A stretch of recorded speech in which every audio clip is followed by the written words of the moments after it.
A hush fell over the airport terminal the moment she walked in, an older woman in a faded green flight jacket, the kind you'd expect to see in a museum, not on someone's shoulders in the year 2025.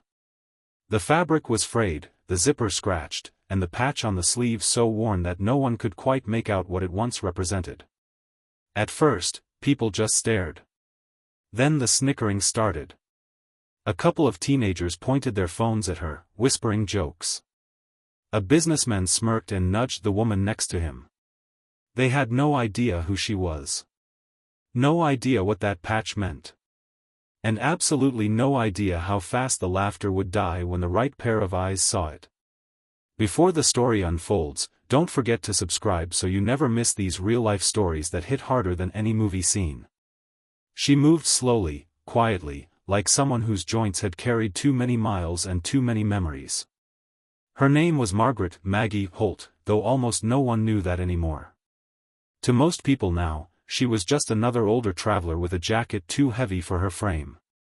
She clutched a boarding pass in her trembling hands, scanning the signs, trying to find her gate. The teenagers followed her, laughing in exaggerated whispers. "Yo, look at that jacket. What is that?" "Vietnam cosplay," one said. Another zoomed in on the patch. "Can't even tell what that is. Probably fake." Maggie didn't turn around. She'd been laughed at before.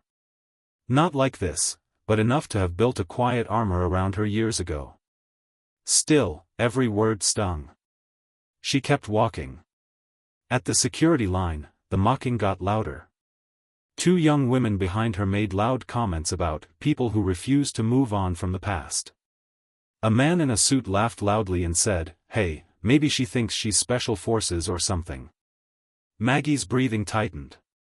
She pressed a hand against the patch, half instinct, half reflex, shielding it without fully realizing she was doing it.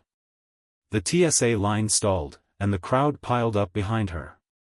One of the teenagers stepped forward, lifted his phone, and snapped a photo of the patch. "Dude, I'm gonna post this," he said.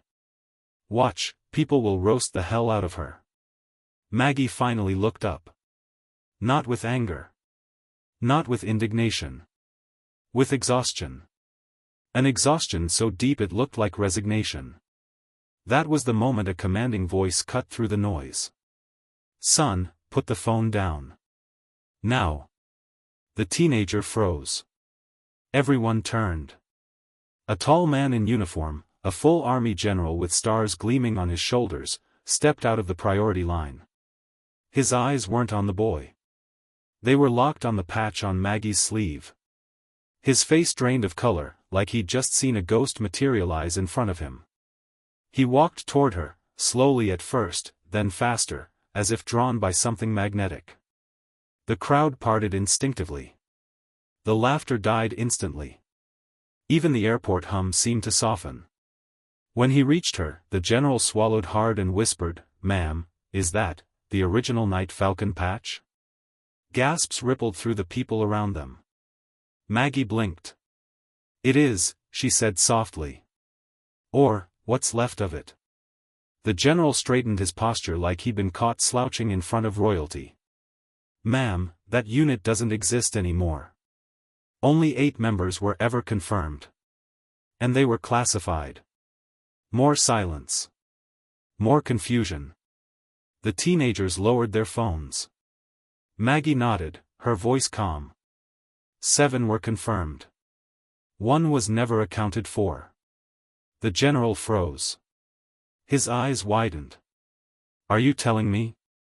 "I flew missions no one admitted happened," she said, her words barely audible. "Carried soldiers who weren't supposed to exist. Saved lives I was never allowed to talk about. And when the last one was gone, they retired my jacket. Didn't think I'd ever wear it again." The crowd went still. The man in the suit who had mocked her earlier looked like he wanted to sink into the floor. The general's voice cracked as he said, "Ma'am, heroes like you built the ground we stand on. You didn't deserve any of what just happened here." Maggie gave a faint smile, though her eyes glistened. "It's all right. They're young. They don't know." But the general shook his head. Ignorance is not an excuse for disrespect. Then he turned sharply toward the teenagers and the others who had laughed. You mocked a woman who risked her life in operations you'll never even read about. She wore that patch before most of you were born. Show some respect. People lowered their heads. Some murmured apologies. One of the young women stepped forward, her voice trembling. Ma'am, we're so sorry. We didn't know. Maggie nodded gently. Just be kinder next time. To anyone. You never know what battles someone else is carrying. The general insisted on escorting her personally through security. TSA agents straightened their uniforms as she passed, snapping to attention like she was the one with the stars. Passengers stepped aside, whispering in awe, some with tears in their eyes. When they reached the gate, the airline staff upgraded her seat without hesitation, straight to first class. But Maggie paused. I'm fine in my original seat, she said. The general shook his head. Please. Let us honor you properly. She hesitated. Then nodded. As she settled into the soft leather seat, hands resting on the worn patch, she finally allowed herself a deep breath.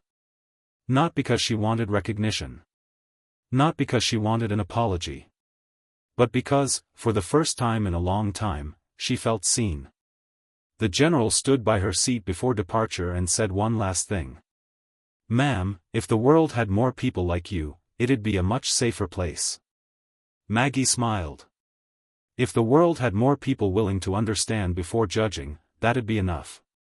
The cabin door closed. The engines hummed. And the woman they had mocked for her old jacket, her history, her scars, her story, lifted into the sky with a dignity no one could strip away. Now I want to hear from you. From which part of the country are you watching this video?